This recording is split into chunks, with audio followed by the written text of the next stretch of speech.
Hi everyone, and welcome to your quick shoulder mobility routine to help relieve stiff and tight shoulders. My name is Yasmine and I'm founder and owner of Say Fitness Personal Training. Please don't forget to like this video and subscribe to my channel for more content like this one. Okay, let's get started. So for the first exercise, you will need a resistance band of some sort. I have a red pull-up band here, but you could also use a Pilates flex band or a long resistance band. You can also choose to use a rod or a stick like this one, and that's for if you want to make this exercise a little bit more challenging. So the first exercise we're going to do are shoulder dislocate, and this is probably the first exercise I will do to really open up the shoulders before I do any upper body workout. So you're going to hold your resistance band, or of course your stick, about slightly wider than shoulder width apart. Now, depending on how immobile your shoulders are feeling at the moment, you might need to bring your hands a little bit wider. So give yourself as much space as you need to. You want to keep your feet hip width apart. You want to keep your rib cage drawn in here. So when I do the exercise, you'll see what I mean in terms of keeping your abdominals engaged, your front abdominals here. Now, as you take a nice deep breath in, you're going to raise that band up and then exhale overhead down towards your bottom. So inhaling as you bring it up and then exhale, bringing it forward. So what I mean by that sort of rib cage flare and why I want you to keep those abdominals engaged is when you bring the arm up, it's very, very easy as you bring the band back to hyperextend through your spine. And actually I'm not getting all the benefits through the shoulders as I would like. So most important is really keeping those front ribs in, tucked in, slight tucking under of the pelvis here, and then really focusing on your breathing. So if this feels quite easy for the first few reps, then that's your invitation to bring the hands a little bit closer. But keep it slow. It's very easy to start using too much momentum here and too much speed. So as you bring it up overhead, feel that lovely stretch through the chest and through the fronts of the shoulders as you slowly, with control, pull it back behind you. You want to be aiming for around 10 to 20 reps. Perhaps you feel you want to do 2 or 3 sets of these. Following on from your shoulder dislocates, we're going to take it individually into each shoulder now, and we're going to focus on shoulder CARs. Shoulder CARs stand for controlled articular rotations. So it's a fancy term for really working sort of circles through the shoulder joint here and really working through that full articulation through the shoulder joint. So we're going to stand nice and tall here. I'm going to start with my left shoulder and I'm going to squeeze into my right fist here. It creates what is known as a radiation, which is just a little bit more of intra-abdominal pressure to keep my body nice and still so I can only focus on that left shoulder joint. So from here, I'm going to come into shoulder flexion without that rib cage flare. As I exhale, I'm going to slowly rotate my arm backwards, and I can feel that little crunching through my shoulders as I bring my arm down by my sides and my palm is facing away from my body.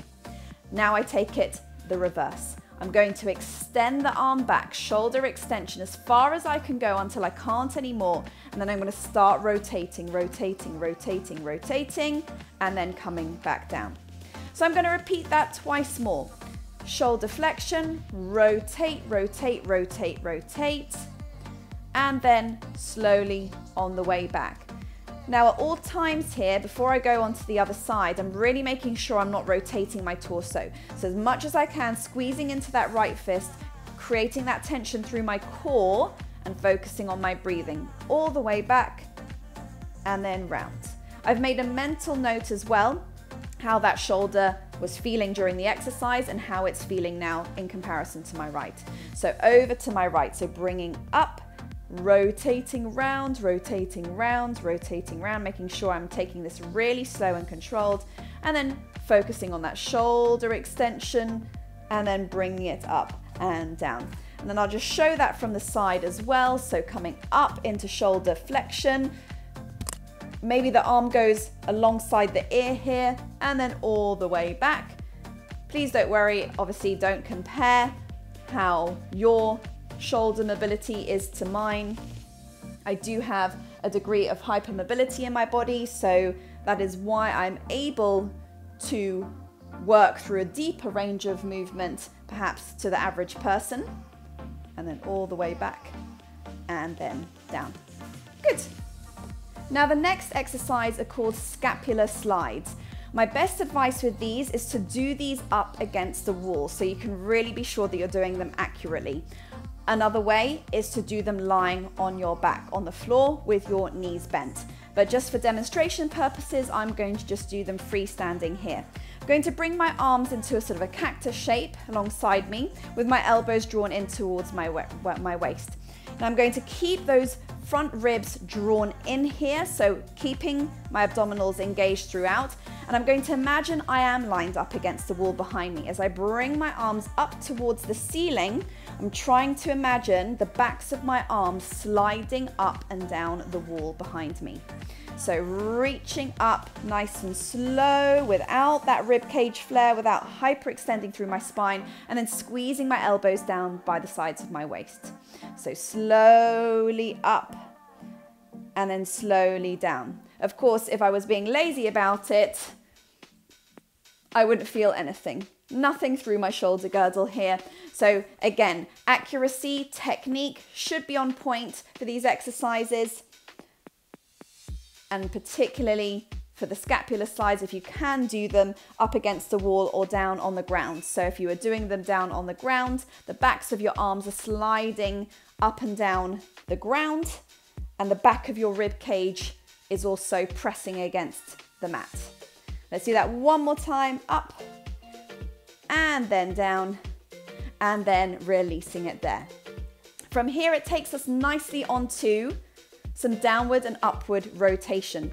So here I'm bringing my elbows in line with my shoulders. I'm going to rotate the palms down towards the back of the room, and then I'm going to bring them back up. Maybe they also come back behind me slightly here. So as I exhale, I bring them down, palms facing the wall behind me, and then as I slowly bring them up and maybe a little bit further back. So again, you can move at a slightly faster pace if you like with this one, and then bringing it up. And the benefit, of course, of all of these exercises, apart from the first one, of course, is that you can do them all body weight. You don't need any particular equipment to do these exercises. So they're perfect to do first thing in the morning, or when you've been sitting at your desk all day, you can do all of these at the end of your day. And then release. And to finish off, I'm going to give you two of my favorite shoulder stretches. The first one is going to be our puppy dog stretch, and the other one is going to go a little bit deeper into each shoulder, really focusing on opening up the front of the shoulders in particular. So, first one, puppy dog stretch. It's a bit of a yoga stretch. You might be familiar with it from yoga. The hips are stacked over the knees here, so that's the most important thing to remember. And once that's in place, you slowly creep the hands out in front of you.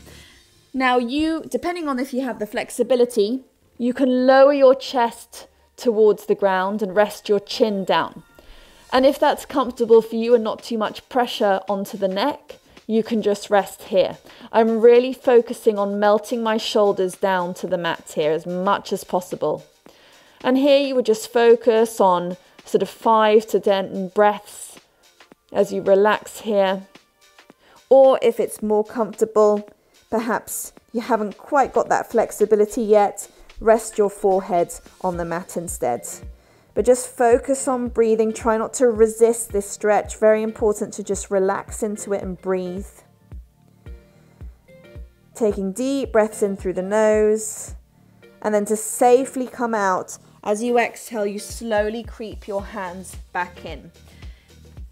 A little tip, if you want to take that into a slightly deeper stretch of puppy dog pose, you can also place your hands or the backs of your arms here onto a chair and then melt your chest in between your arms. So that's another alternative to do if you want to go deeper into that shoulder stretch. The next one, we're going to come down onto our front with our arms nice and long in a T shape here.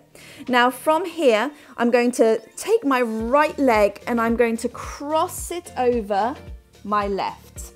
Now I'm resting onto my head and I'm using this right leg to push the knee back, and the more I do, I feel more of a stretch through the anterior, so the anterior deltoid, the front of the shoulder on my left. I can use my hand, my right hand here, to push my weight back and push my knee back. I'll demonstrate on the other side so that you can see more clearly. As I come over, I'm bringing that left foot over the side here, and then I'm pressing that knee back. So now I'm focusing on that right shoulder so that I can determine how much I want to feel that stretch, how deep I want to go in. And then I can hold this again for about 5 to 10 breaths before releasing back to center. Well, I hope you enjoyed that session, and I hope your shoulders are feeling a little less tight and stiff and a lot more open. Please don't forget to like this video, comment with any questions that you have, and please don't forget to subscribe to my channel as well. I look forward to seeing you on the mat soon.